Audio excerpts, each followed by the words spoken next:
Atlantic earlier in the week that started all this. Admiral Mullen writes this: "It sickened me yesterday to see security personnel, including members of the National Guard, forcibly and violently clear a path through Lafayette Square to accommodate the president's visit outside St. John's Church.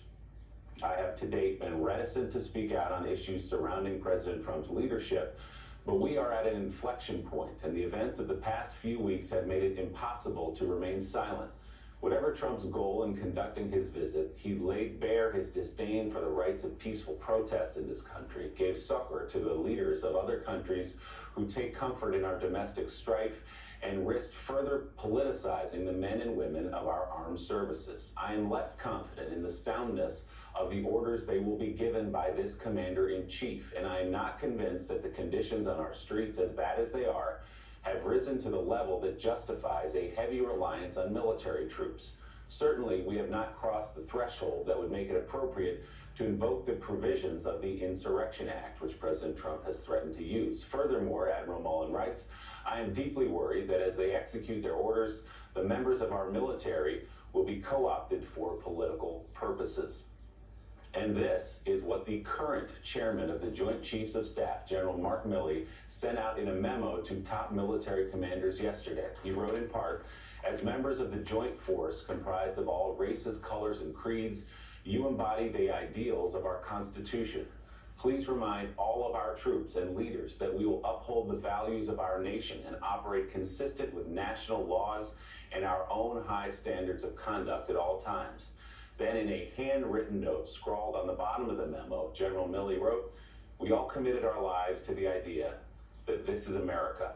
We will stay true to that oath and to the American people." So, Joe, we're talking about former members of the military, former generals and admirals speaking out. This is coming from inside the administration, not directly critical of President Trump, but Elise Jordan, I would kick this to you. This is the current chairman of the Joint Chiefs of Staff reminding leaders, reminding the National Guard, reminding his troops of the job and of the commitment to the American people.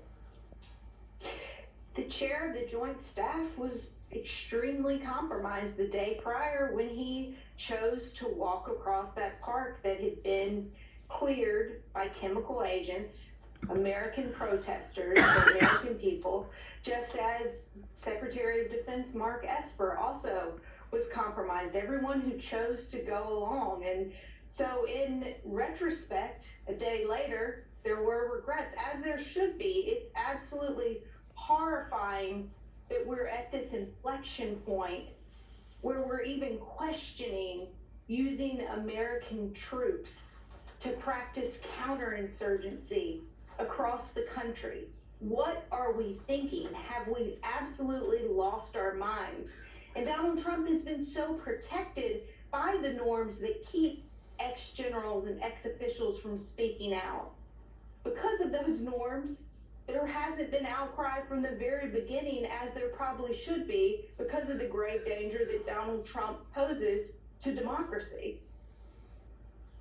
And Eddie Glaude, these three military leaders, one after another, delivering strong statements. The former chairman of the Joint Chiefs, for the first time, being deeply critical of a sitting commander-in-chief.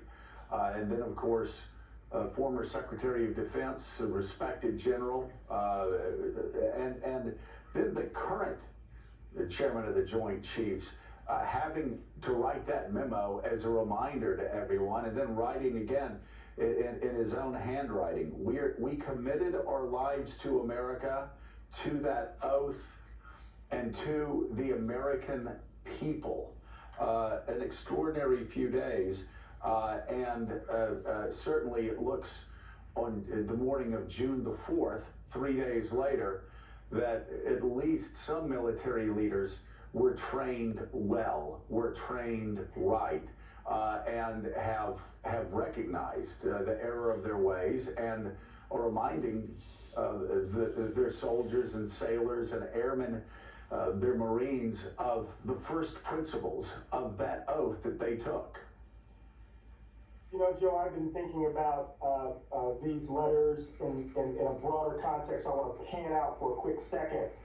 In some ways, what we witnessed with Donald Trump clearing Lafayette Park for that photo op was the theater of dictatorial power. And he conscripted our military into that theater. Now, we know what Donald Trump can do. Remember when he deployed troops to the border with this caravan crisis, that manufactured crisis. And remember that powerful moment that we talked about on this show with General Mattis telling his soldiers to hold the line, that we were in a difficult time. You could draw almost a straight line from that moment and what he said then to the last paragraph that Willie read a few seconds ago. But what we're seeing here is a direct challenge, not just simply them holding their oaths, but they see the implication of this theater of dictatorial power, of what Donald Trump is trying to do. And it seems to me that now that we see military leaders doing this, former and current, we need to see civilian leaders, right? Folks, former office holders, former people in the administration who know Donald Trump closely, begin to come out and say something more forcefully.